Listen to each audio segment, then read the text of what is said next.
Good evening. Welcome to our Sunday school lesson for April the 19th, 2020. I'm Richard Carter, and joining me tonight is my youngest son, Michael Carter, for our Sunday school lesson. What a great lesson it is. It is a story of an executed scoundrel. The lesson is found in the book of Esther, the 7th chapter, verses 1 through 10. Well, good evening, Mike. How are you, sir? Well, how about it? Man, it's good. It's been a good day, been a good week.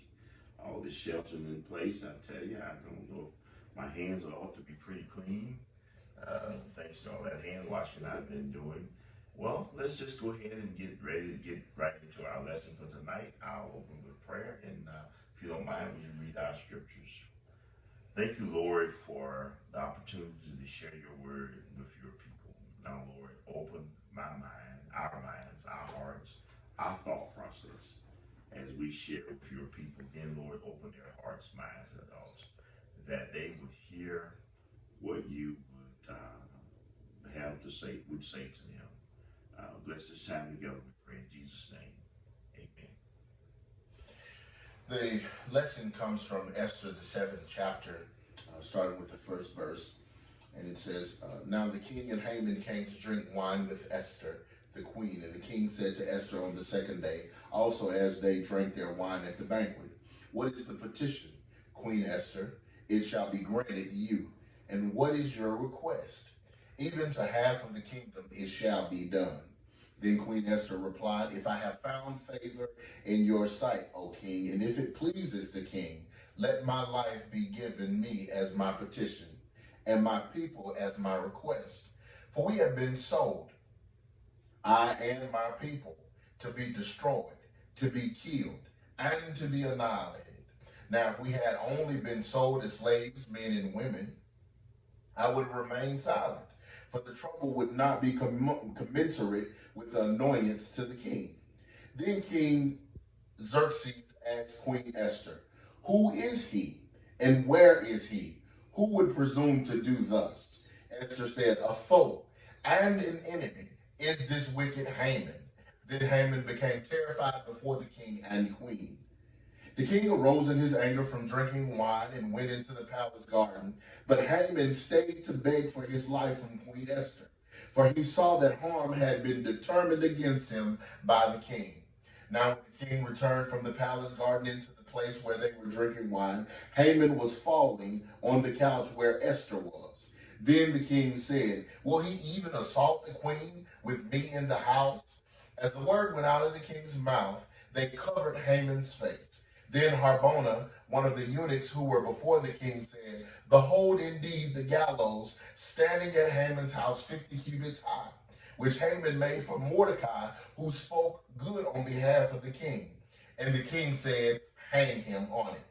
So they hanged Haman on the gallows, which he had prepared for Mordecai, and the king's anger subsided. Wow.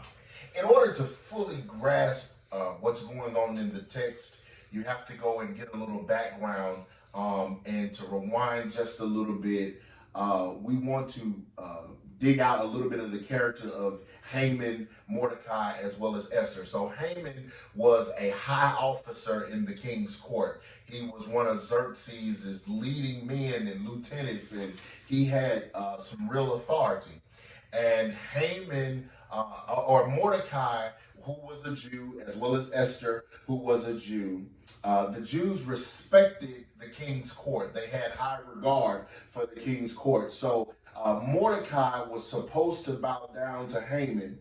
And when he did not bow down to Haman, Haman had decided that he was going to kill Mordecai.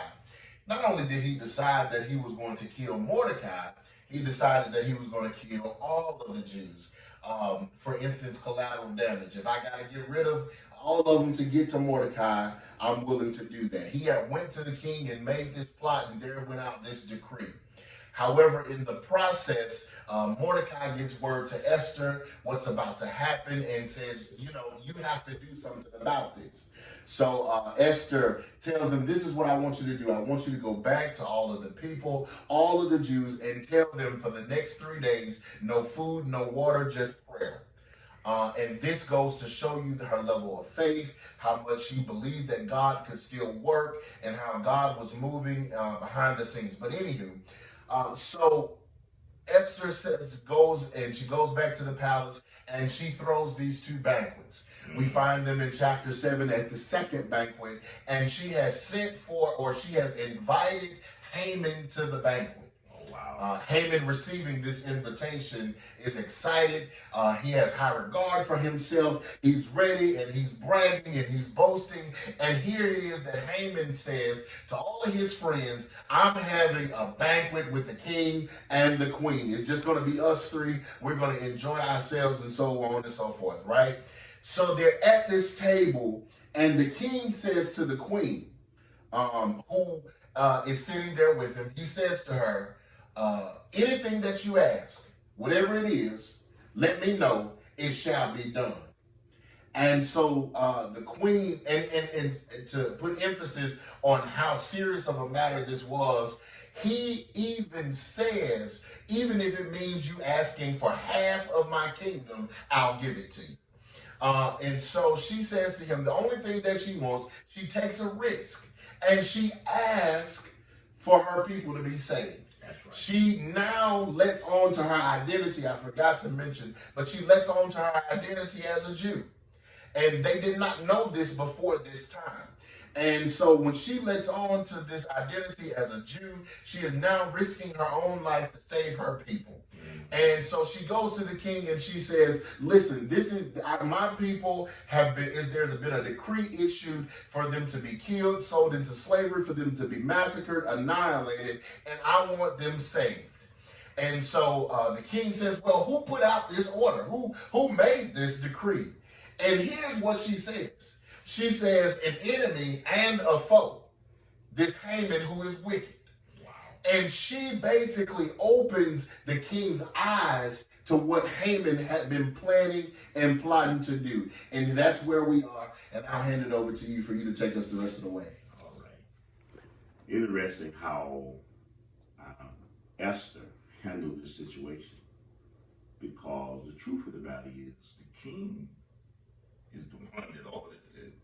It was Haman's request.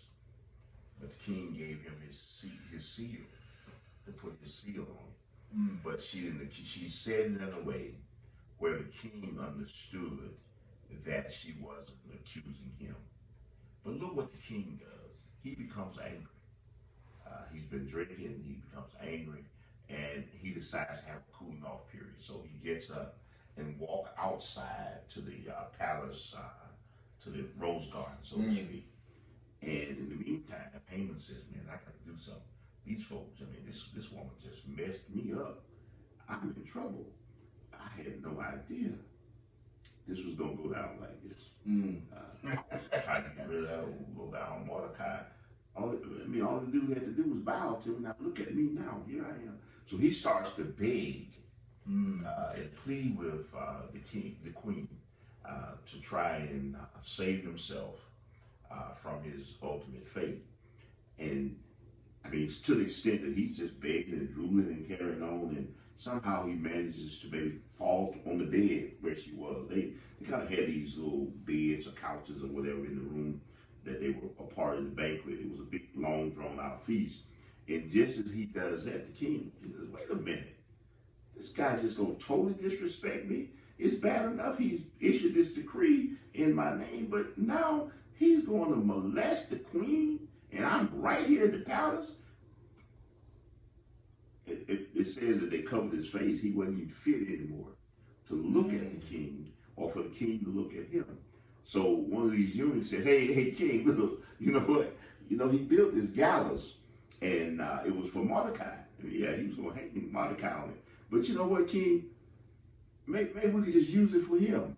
He said, you know, that's a good idea. As a matter of fact, hang him with it. I mean, the very gallows that he has made for Mordecai ends up being his own death sentence, electric chair, whatever the term may be. The gallows was used to execute Haman himself. A couple things as I would kind of close this lesson out. a couple of things I would point out. One, we must be very careful how we plot against people in general, but specifically the people of God. Because God has a way of being an equalizer. The other thing that I would point out is that in the book of Esther, the name of God is not mentioned at any given time. But what I do think is that there's no question that it's strongly suggested that God is actively working in the background and orchestrating the things that's going on and what's going to happen. The other thing I want to point out is that all of these people in this story had their flaws. Of course, Haman was self-centered and everything was about him. The king, Xerxes, was a drinker and had a bad temper. Mordecai and Esther had participated in a plot for her to become the queen, misled the king as to her true identity. But even in the midst of their flaws and shortcomings, God used them and their imperfections to bring about his divine will. And what I would say to us is that we have to be very careful how we eliminate people from being a part of the process because they don't fit the scenario or don't have the perfection we would like to see in them. The other thing that I want to say in closing tonight is that every scenario doesn't end like the Esther Mordecai situation, because ultimately it worked in their favor. Mordecai ended up at the top. Haman ended up being executed in this plot. But what we do, sometimes Christians lose their lives when they go on the battlefield for the Lord. But what I do want to say to us is simply to keep in the back of our minds that all things work together for the good of those who love the Lord and who are called according to his purpose. And when we keep that in the forefront of our thought process, then we do our part and allow God to do his part. Amen? Amen. Amen. Let's close with prayer. Thank you, Lord, for this lesson tonight, for this opportunity to share it. Open again our hearts, our minds, that we would receive what you would say to us, Father God. And Lord, know our hearts, forgive any mistakes. I pray in Jesus' name. Amen. Amen.